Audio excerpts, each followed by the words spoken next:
Customer loyalty is something every company wants, but nowadays few are able to achieve this. This leaves most companies spending more and more budget to acquire customers who quickly hop to the next brand or chase the newest offer. A big part of running a successful business is being able to retain your existing customers while continuing to attract new ones. The customer acquisition costs across all channels are at record highs. Investing in retaining those customers you already have could be the smartest growth tactic a company could employ. For many companies, the question is how to do this effectively. I'm Jane Singer, and thank you for joining me here on A Seat at the Table, where we support global business leaders in sharing ideas, innovations, and best practices for running successful organizations. Today we're joined by Rajiv Lamba, founder and CEO of Neurosensum and SurveySensum. Rajiv is a seasoned market research expert whose clients include auto industry leaders Mercedes, BMW, Nissan, and Honda, as well as insurance industry giants Allianz, Manulife, Apria Healthcare, as well as other consumer goods brands. In this podcast, he talks about the newest initiatives that market leaders are implementing to get better customer feedback, the advantage leading e-commerce platforms are gaining by moving their market research in-house, and how companies are using real-time customer survey data to help reduce churn rates and influence customer retention. As most business leaders know, staff retention can be just as challenging these days as customer retention. A big part of building and maintaining happy and productive teams is being able to find and recruit the best executives. That's why top corporations and even smaller enterprises rely on AsiaNet consultants to help them fill key positions. Since 1988, AsiaNet has been working in partnership with its global clients to help them make the right strategic hires. They have a well-earned reputation for being able to fill even those difficult-to-fill positions. So if you need to recruit new talent, or you think you might be doing that soon, head on over to their website. That's AsiaNetConsultants.com, AsiaNetConsultants.com. I'll leave a link for this in the show notes. Now let's find out from Rajiv what we can do to boost our customer retention. Rajiv, I'm really happy to have you here with us on A Seat at the Table. I think that right now data has become such a key topic for people, particularly in the market research sector. Yeah, that's correct. Absolutely correct, Jen. From your point of view, from what you've been working on with so many large brands, what do you see as some of the new ways that people are able to take a lot of the data that they've been collecting, or maybe even do a better job of collecting the important data? And what are some of the new ways that they're able to implement that to be able to get better customer feedback, to be able to let that lead some of their marketing? Yeah, thanks. I think it's a very interesting question. And I must say, I think in the last 3 years, post-COVID, I have seen a significant change. So companies were always collecting data before, but they did not possibly knew or had necessary infrastructure to be able to deploy actionability on that data. So what has happened in the last 3 years, I've seen companies becoming more savvy in terms of implementing the systems and the tools. We are having so much of data, but not having analytical system or even softwares where this data can be well managed was missing. So especially in Asia, I have seen a lot of more penetration of CRM systems. So systems like Salesforce, HubSpot, SAP, is getting more penetrated, where data has been relatively better structured. And more companies are capturing their customer data and they're structuring it better. They're implementing things like chatbots, which is helping in terms of the entire customer engagement. And on top of that, what I also see that people have started utilizing this data. So previously, a lot of these large enterprises were going to consulting companies to do market research. But normally, as you know, consulting companies take time. They take, almost a month to come back with the insights. And consulting companies were giving the aggregated level information. But the moment companies started collecting this data and started putting that into a structure, there are a lot of other good softwares, including, for example, SurveySensum, which is a customer feedback platform. A lot of companies have started implementing these platforms so that they can use their own data to get the customer feedback. So imagine that you have a CRM system which has all your customer database, you know their CLVs, you know what they do. You have the chatbot for the customer engagement, and you also have a customer experience software to collect the customer feedback. So now companies are utilizing their own data or their own consumer information to send surveys to understand their needs and wants, and they are able to do it real time. So they don't have to wait for weeks and months, and they know at an individual level. Now, what is happening? Because they're able to collect this individual level information and insights, the entire, whether it's promotion or marketing campaigns, are getting personalized in nature. Because company, but now most of the enterprises, they know that Raji, for example, or Jane is using this particular card, this is a particular service that they use, this is a particular possibly gigabyte of data that they're using, and they're able to analyze that not only for the analysis sake, but for the actionability sake, which means a marketing campaign for you from a same company can be different to a marketing campaign to me, because of course they know our information, plus they're able to understand our needs and wants. So a lot of personalization is happening. Whether you talk about promotions, whether you talk about marketing efforts, everything is getting personalized in nature. And that's a big shift that I see in the last three across every sector, whether you talk about automotives, whether you talk about banking. It doesn't mean that the products are catered to an individual need, especially at this point in time, the marketing are getting catered to individual need. Right. I think that's really interesting that you bring that up, because one of the difficulties in marketing is that it tends to, at least historically, been a bit more generalized. It was a bit more difficult in a sense to personalize, but now the combination of being able to capture more data and the digital functionality that we have, particularly when selling online, gives us that opportunity to customize, as you're saying. I think one of the things that's always come to my mind, right, when we're talking about market research and so forth, is companies tend to poll people with a survey that says, well, what was your response on this? But you rarely have those sort of open fields where people can actually type in what they think. And I realize it makes it very difficult to analyze the data because you have to actually read it. You can't run a program on it. But do you see people taking any step in that direction to be able to dive deeper and get the actual written feedback? So I think the multiple areas that I've seen again in the last 3 years, I've been in the field of market research for 20 years. So previously we used to do pen and paper, face to face, Right. or might be a telephonic interviews.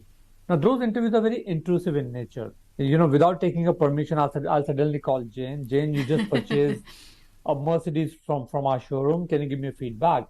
And sometimes you might be driving and you might be getting irritated. Now those intrusive methods are getting replaced with more tech-based solutions. For example, a telephonic survey. I think I'll split this question into two parts. One is that what we are seeing a fundamental shift in terms of the way data has been collected.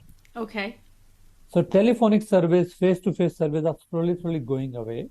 And we see more WhatsApp-based surveys where you can reply at your own convenience. So there's a survey which goes to you. And the surveys are across touch points, right? The moment you open a bank account, the moment you close a bank account. So rather than somebody calling you and bothering you, they're sending you SMS, they're sending you WhatsApp. Okay. Which is relatively less intrusive because I'm not expecting you to give me a feedback straight away. It's for you to give the feedback, but I'm not disturbing you. I'm not irritating you by calling you again and again. Now, that's one part of it. Second, because, with the more development which has happened in AI, the text and sentiment analysis, which is what we talked about, the open-ended survey. So rather than giving you a list of battery to choose from, if I ask you why you're not happy with my service, and I give you option to voice record, or I give you an option to type that response. Now, given the example, there's so much analysis, there's so much work which has happened in the space of AI, which is the voice analytics or text analysis. Now we are able to read those things, not we as individuals, but machines are able to read and predict, which is what we call as the entire text and sentiment analysis, voice analysis, that based on what you're writing, what you're typing as an open field, the machine is able to give you a real-time analysis. Now, previously in market research consulting, I used to do that in 3 weeks because I was manually coding everything. Right. But because of the machine learning algorithm, which is reading the data and is giving you a live summary of what people are writing or what people are talking. So these are some of the advancements which has happened in the last 3-4 years, especially in Asia, when it comes to faster feedback, less intrusive methods, and the entire area of text and sentiment or voice analytics. Yeah, I think it's interesting the way you bring in that they're able to use AI to read into some of these things and pick up more insights. Now, when you're looking at the way people are structuring surveys like this, right, customer feedback, do you see any shift that's evolved over the years, or is it pretty much the same as, the same way we've typically done it? I think I do see a big shift. You know what I was mentioning many years back, it was pen and paper, face to face, Right. door to door. So from there, people they started telephonic surveys. Now from telephonic surveys, we are moving into WhatsApp or SMS based surveys. So that's the first fundamental shift which is happening. A second shift that we are happening is moving from a recall based to the moment of truth based. Okay. What I mean by that, rather than asking you to recall what happened a month back, if I have your database in my CRM systems and I know who you are and I'm able to map your entire journey. So I know that you as an individual went to a Zara outlet, you purchased something. So a day after you purchase, I can send you a WhatsApp survey. So rather than recall based survey, it has become more moment of truth survey Okay. because I'm not asking you to recall a month back what happened. So that's Right. another shift that I have seen, which is what has happened. And this moment of truth survey, because the dashboards are live, you don't have to wait for a week or month, right? For the report. It's all real time. So that's another third shift that we are seeing. And the fourth fundamental shift that we are seeing in Asia, previously it was all 60-minute surveys, 1 hour surveys, where people are meeting you face to face to ask for 45 minutes to 1 hour surveys, which is too much of time consumption. Now, given the fact that now it's a moment of truth, I can break surveys into multiple small surveys. And I don't need an hour of your time every time. I can just ask you 2 or 3 questions, I can get the insights and I can move on. So those big long questions are being crystalled down into smaller modules, which are what I call as 2 or 3 minute surveys. So these are the big four shifts that we have seen in the way we are capturing or analyzing the information. I think that's an interesting development that's come up. Now, when you're looking at the surveys that people create, are there things that you feel that marketers are perhaps getting wrong? Are there things that you feel they could be doing better? I think so. I mean, still when sometimes people use our platforms, they they send 30-minute surveys. They think that by asking more, you will get more. But I Right. think the world is moving in a different direction now, right? Right. So more is not more. In fact, less can be more because you don't need to know everything about everything. You just need to know what you really want to know because everybody is time constrained. So the less is more is what the equation is changing because now you can personalize things, right? You can personalize the marketing campaign. So I don't need to ask you 30 questions. So I wish people who are using our platforms or even other platforms, you don't have to always bombard with 30 minutes, 40 minutes surveys. You can just be very clear of what you want to ask your consumers. That's one. Second, if you've got your own database that you're collecting, possibly start utilizing that database, not only for the marketing, but also for the feedback collection. Because a lot of people are sitting on the databases, but they just somehow they don't know how to use that database better. You don't need to go to a consultant. Can you find my user? Because I want to do a survey on my user. You have the user database with you.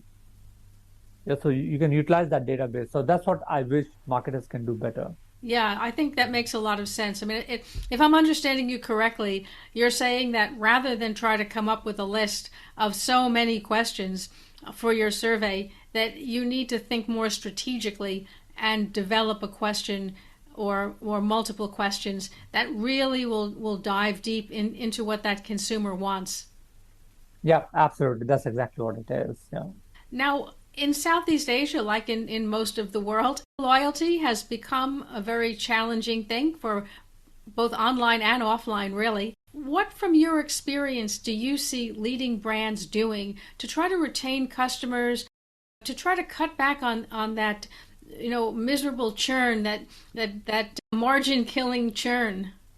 Yeah, so I think my belief is that customer experience is a key right now. I think, of course, a brand loyalty is going down. I think the reason for that is because everybody is almost offering a similar thing, and True. so I think traditional four P's of marketing, which is price, place, promotion, product. There's not much differences which are happening. There's only an extent that you can go cheaper. You can't Right. go zero, right? Now, what I see recently in the last 3, 4 years again in Southeast Asia, I think people are waking up to the thought that customer experience is where I can make a difference. For example, brands like Amazon, right? I mean, they've been built completely on the base of customer experience.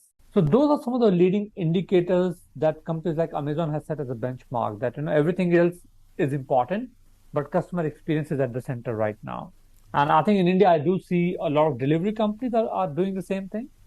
Delivery within a matter of 10 minutes. If you go to Wow. an outlet to buy, and you won't believe, I mean, there are companies like Zepto, there's a company like Blinkit, there are companies like that I use personally, and they're delivering at your doorstep in 10 minutes. Imagine you Wow. going to a shop and buying stuff. It takes more than that. And these products are very, very good quality products that they're delivering. So I think that is basically changing the entire way customer experience is creating a difference to the consumers. And I do see some leading brands taking a lot of initiatives in that direction. We're going to take a quick break now, and then we'll be right back. We were hiring when we were making 50 to 100K monthly losses. And why? Welcome to episode 1. I can't think of a single founder who's been around for a decent amount of time in business who hasn't had their tunnel of year. This was that year. We're going to be okay, yeah, Sheree. Some are going to hear this and think, you TDP. But hear me out. You only have to do the math to understand that very soon we were $500,000 down. I think you're right. The customer experience is something that was overlooked for so long, and now suddenly more and more brands are starting to realize that actually can be game changing. And I also agree with you that Amazon has been quite the leader and pioneer within that space. Now, we often hear when we're talking about customer loyalty, aside from churn rates, which obviously is how many people come and go from your site and don't return, but what should we be looking at other than that? I mean, you mentioned Net Promoter Score, customer lifetime value, something even more sort of intangible, such as customer happiness. What should we be looking at? I mean, maybe we should be looking at it all, but if you were to prioritize it.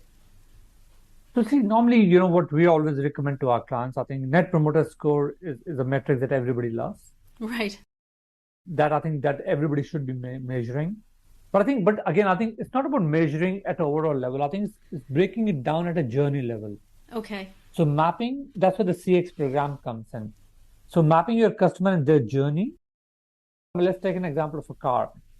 From deciding which car to buy to our after sales service, if that entire journey is being mapped and we understand that which touch points that we can reach the consumers to, then the questions can be customized to the journeys. So just asking an NPS score at an overall level doesn't really help.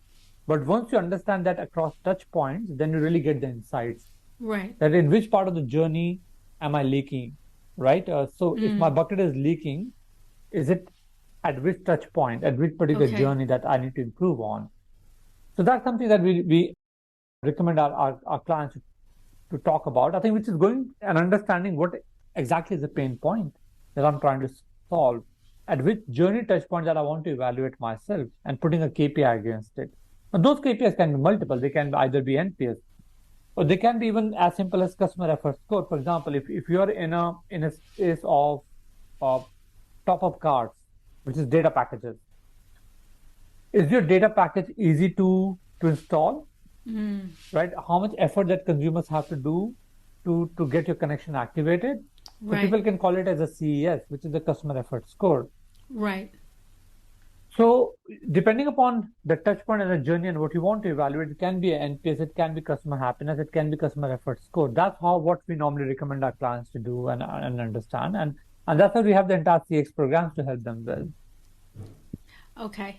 So just to clarify for people in our audience who might not work specifically in marketing, but probably have marketing within their company, so the customer user experience is what it's like when a customer either comes to your store or comes to your website.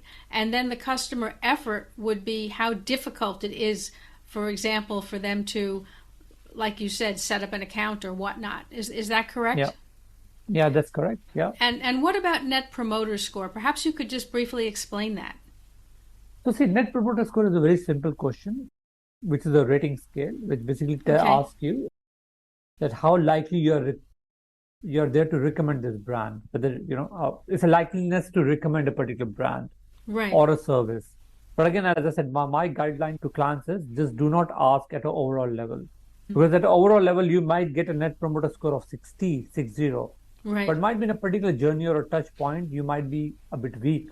For example, a car manufacturer might be doing a great job in selling it, but after sales service, the net promoter score might be only 30. So Right. ask that at every touch point or at every journey of your customer, so Okay. that you understand at what touch point they are less likely to recommend.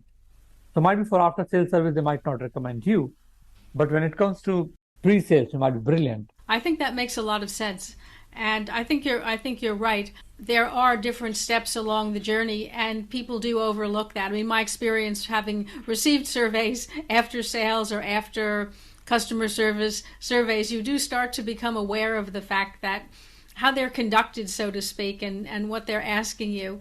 So I think it's great that you point that out because it's good when you see companies making an effort, right, to get the feedback. But if they're not doing it, as you point out, effectively or strategically, they're not getting the full benefit from it. And I think also it's very important that they should be able to see all of this in one single dashboard. Yes. Yeah, because if you are able to map your journey in one dashboard, then you don't have to look at eight different. I'd say the problem traditionally is that people are looking at eight different screens for eight different metrics. Right. If one dashboard can bring all of that together, then it just gives you a good, bird's eye point of view, and say, what exactly is where my issue is. You get the bird's eye. Now, if you could just take a couple of minutes and tell us a little bit about what you're doing at NeuroSensum and at SurveySensum. Yeah, so we started this company in 2018. Started as a consulting brand. Okay. We were doing a neuroscience-based market research, where we were able to help our clients understand what consumers they don't say, which is to read their subconscious mind. Right. So for that, we created algorithms for brain mapping, eye tracking, facial expression, Wow. which is to go beyond the stated. So that's what the neuroscience does. And in the last 4 years, we got a lot of good leverage on the brand. I mean, people just love it because a lot of decisions that you take are at a subconscious level. You don't always take a conscious decision. And that's where neuroscience kicked in. But when we were going to the clients, we realized there's a big need of a DIY survey platform, which is omni-channel in nature, because they said, no, I love consulting, but consultings are expensive and they're time consuming. But can you give me a platform which can read the native languages in Southeast Asia, which I can integrate with my chatbots, which I can integrate with my CRM, where I can use my own data set to send service. And that's how SurveySensum came into picture. So SurveySensum got launched in 2020, while NeuroSensum got launched in 2018. So these are how these two brands kind of complement. And so our clients or our enterprises, they use both. If they need consulting services, they go to NeuroSensum. But if they need more of a survey platform as a DIY, then they take SurveySensum. Interesting. And when you're using SurveySensum, is that something that's integrated into their online platform, or is that sent as an email follow-up to customers? How might that work? So people, they normally they plug our APIs, so they integrate that with their ecosystem. So if they're using CRM system, they integrate with their CRM, they integrate with the chatbots, they integrate with the social media. So they use their own channels to either send surveys. See, sending email as a survey is a very traditional way of doing things, because your response rate is only 0.2%, 0.1%. So what we did, we asked clients to move away from emails and start using a WhatsApp-based service. So we did a WhatsApp integration. We did integrations with the SMS providers. So now clients can send service to their customers, and of course they have the database of their customers. So they can send service on a WhatsApp. So you won't believe, when clients did this trial with us, when they did an email-based survey, their response rate was 0.1%. Right. Jane. And the moment they did WhatsApp survey, it went up to as high as 35%. Wow, that's huge. That's huge. So from 0.1%, they've gone up to 35%. And they have a lot of our clients are very, very happy with WhatsApp-based survey. SMS gives you approximately 5 to 6% response rate. Telephones, they give you 2 or 3% response rate. So a lot of our clients who are doing telephonic surveys, they move into WhatsApp surveys or Right. SMS-based surveys, which is far better response rate, less irritation, less intrusive in nature. Yes. Yeah, I can see how that would work, particularly in Southeast Asia, where I think people use WhatsApp for so many different things, more Yeah, so, as you're pointing out, than email. And I think you're making a very good point that you have to look at the nuances of each region that you're working in so that you understand where that customer might be and be most likely to respond to you. absolutely. I think the idea is to be able to reach out to your consumers in a more easier manner, which doesn't irritate them too much. Yeah. Yes, absolutely. Well, Rajiv, you've shared so many interesting things and you've really broadened my mind about the possibilities of what you could do with market research for customer satisfaction and customer feedback, how to do it much better. So thank you so much. I mean, I think people will want to reach out. How can they connect with you? Where can they find They can reach out to me on LinkedIn. I'm very, you? very Okay, active on LinkedIn. They can search my name, Rajiv Lamba, and of course, they can look at my profile there. right. Okay, perfect. Well, I will make sure that those links are in the show notes. And of course, they'll also be over on our podcast website at seat.fm. So people will be able to find you and connect with you and hopefully be able to continue to work with you. So thank you again for joining us here on A Seat at the Table. Thanks a lot, Jane, for giving the time, and I really appreciate it. Thank you. I really enjoyed the show. Thank you. I'd also like to thank our sponsor, AsiaNet Consultants. AsiaNet's a specialist in recruiting top talent in Asian markets. Since 1988, AsiaNet has been working in partnership with its global clients to help them make the right strategic hires. They have a well-earned reputation for being able to fill even those difficult-to-fill positions. Learn about how they can help you find the best talent by heading over to their website, asianetconsultants.com. That's asianetconsultants.com. I'll also leave a link in the show notes. Thank you for joining me here on A Seat at the Table. If you enjoyed this episode or learned something from it, I would love to hear about it. If you'd like to support the show, please hit the subscribe button. And if you can take a minute to leave a review on Apple Podcasts or other channels, that would be fabulous.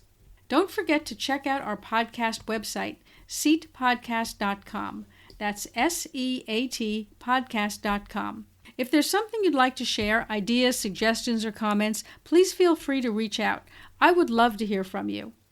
Thank you again for joining me and being part of our international community. I'm Jane Singer, and I'll see you in the next podcast episode.